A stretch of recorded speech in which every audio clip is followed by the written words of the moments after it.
that I've landed in probably the home away from home. After going through what we went through, it is very important that we create these memories for my children so that when they remember, yeah, we went through this really harsh moment in time, but as a family together, we were able to surpass that, and that not everything is bad and not everything is sorrowful.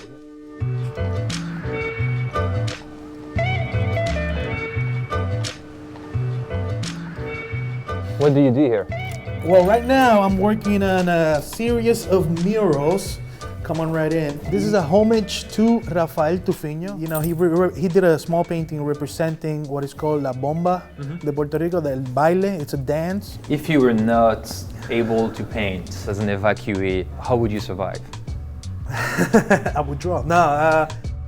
Using his connections in Chicago, artist Richard Santiago evacuated from Puerto Rico to the city a month after Hurricane Maria devastated the island. 17 years ago, he worked as a visiting artist for a local school that had just hired him for a new project before the storm. Vamos rapidito. This time, Santiago decided to resettle in Chicago with his wife and children. It's just a matter of feeling at home, that you're in a community, that people are calling you, you know, are you okay, you know, come on over, you know. Entra. ¿Qué cosas le han gustado de Chicago, así? La nieve, los trineos y que puedes explorar. Y el Lincoln Park Zoo también. With help from his friends in the local Puerto Rican community, Santiago was able to find an apartment, a car, and a school for his two kids. He's one of an estimated 135,000 evacuees who have arrived on the US mainland since Hurricane Maria badly damaged Puerto Rico 6 months ago. And while the majority of these evacuees have resettled in Florida and other East Coast states, Chicago has received a couple thousands of them. After New York and Philadelphia, Chicago has the mainland's third largest Puerto Rican population.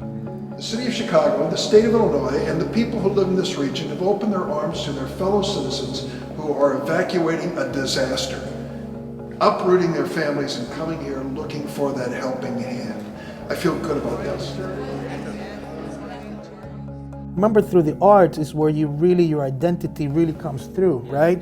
So we want to portray that to the people here in this community, because that's what they're all about. They're all about, you know, preserving that essence, that Puerto Rican cultural essence, you know. Puerto Rico had been blessed for so many years to always escape on the, you know, with the right foot up front from hurricanes that went by.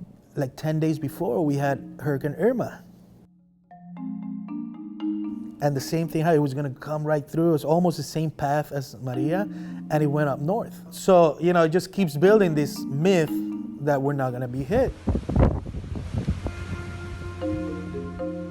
It wasn't until really the wind started picking up, maybe 10 hours before it hit, that really I got scared.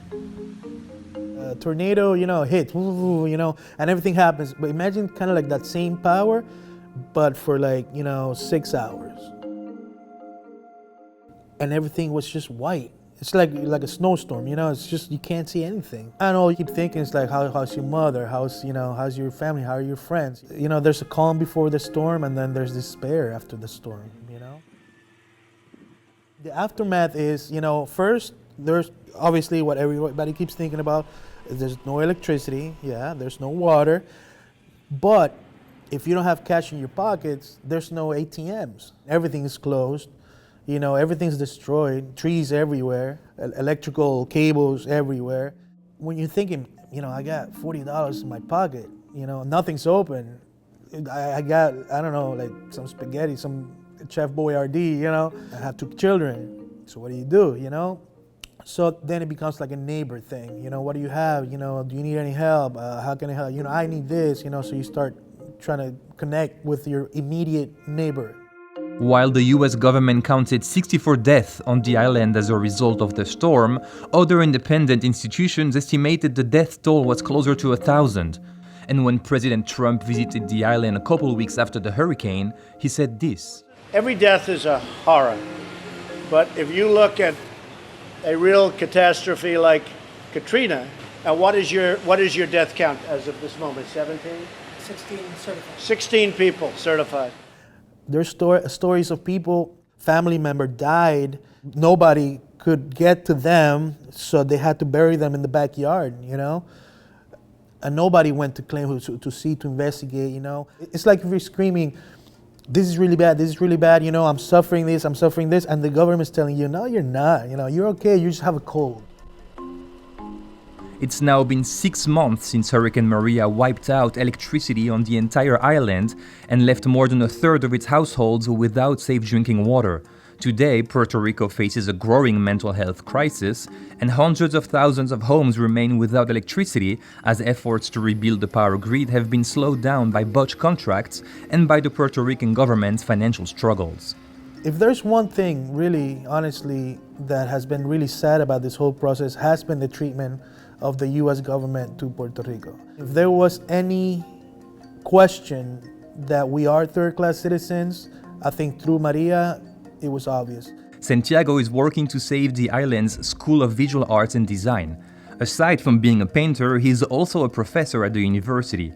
Santiago estimates the school's physical damage to be around $1 million. But the real damage, he says, lies in the loss of staff and students.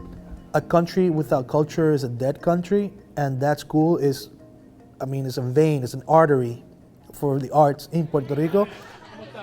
I've been lucky in the sense that I've been connected with the right people from the beginning.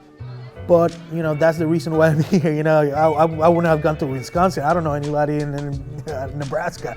So Chicago made sense, you know. But mainly the solidarity and empathy from the people here in this community for others, you know, that's the main thing. Got it?